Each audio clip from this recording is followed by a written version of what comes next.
Então, em relação aos anidridos que nós podemos falar, é que os óxidos ácidos reagem com água formando ácidos. Então, de modo geral, aqui eu tenho o anidrido sulfuroso em água formando ácido sulfuroso. O pentóxido de fósforo interagindo com água formando ácido fosfórico. Nessa equação aqui eu vou montar como uma equação matemática para vocês entenderem o resultado. É uma reação de associação, então eu posso somar ela como uma reação uma solução matemática, uma vez que a somatória dos átomos iniciais e finais da reação tem que ser igual, porque nessas reações químicas não existe alteração de átomos, então eles são preservados e a massa também é preservada. Então nós temos que levar em conta isso aqui de modo como se fosse uma equação matemática, sem também interpretarmos como que ocorre a reação, apenas mostrando o resultado da equação. Então aqui o SO2 eu vou colocar mais a água. Somando as equações matemáticas eu tenho H2SO3, o ácido sulfuroso. Então a reação do anidrido sulfuroso com a água forma o ácido sulfuroso. O pentóxido de fósforo reagindo com água, então eu tenho 6H, 2P, 8O. Dividindo por 2 eu tenho então H3PO4, 2 mols. Um óxido ácido em água forma ácido. Então lembrando também que os óxidos ácidos reagem com base formando sal e água. Então aqui eu tenho pentóxido de fósforo reagindo com hidróxido de lítio, já em proporções estequiométricas. Se eu for colocar isso em uma operação matemática, fica fácil de compreender o resultado. Então aqui eu tenho 6 lítios, 6 oxigênios, 6 hidrogênios, mais P2O5, então 5 oxigênios e 2P. Então eu tenho 6 lítios, 11 oxigênios, 6 hidrogênios e 2P. Lembrando que o hidrogênio forma água, então eu tenho 6 hidrogênios equivale a 3 águas. Significa que eu tenho que tirar 3 oxigênios daqui.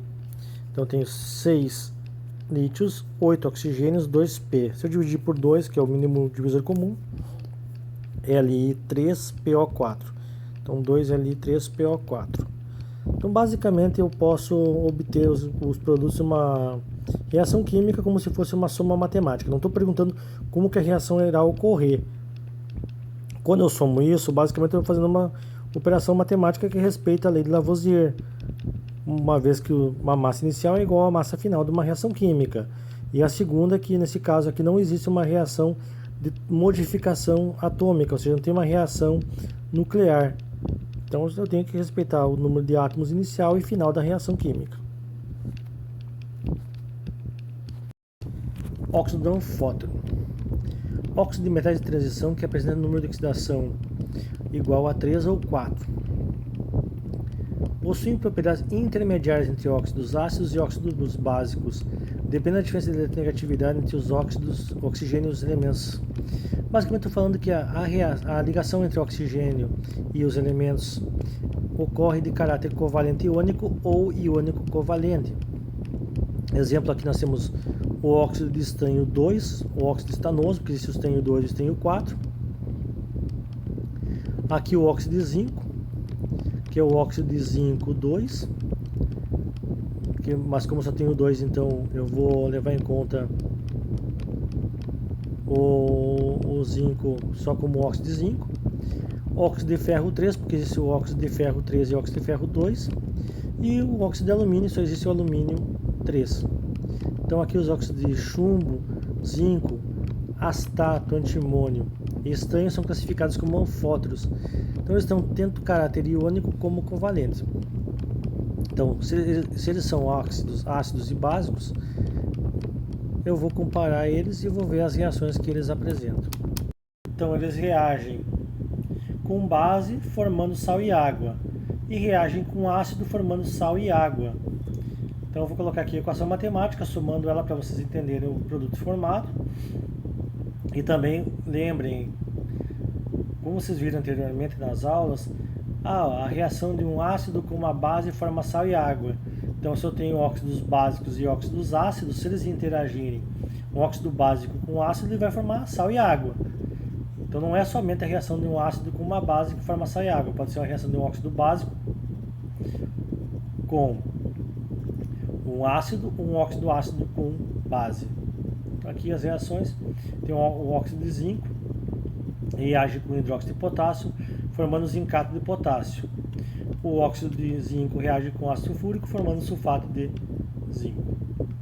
Aqui, matematicamente falando, o óxido de zinco reage com hidróxido de potássio.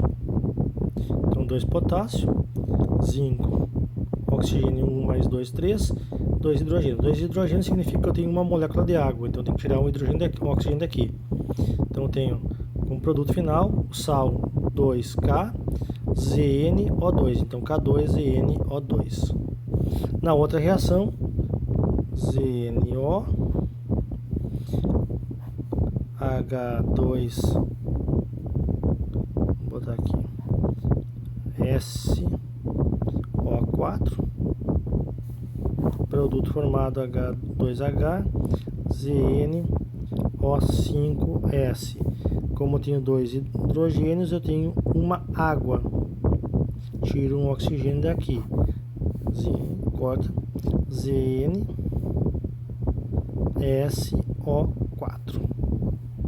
Sulfato de zinco mais água. Então eu posso considerar as equações como equações matemáticas, respeitando então a lei de Lavoisier.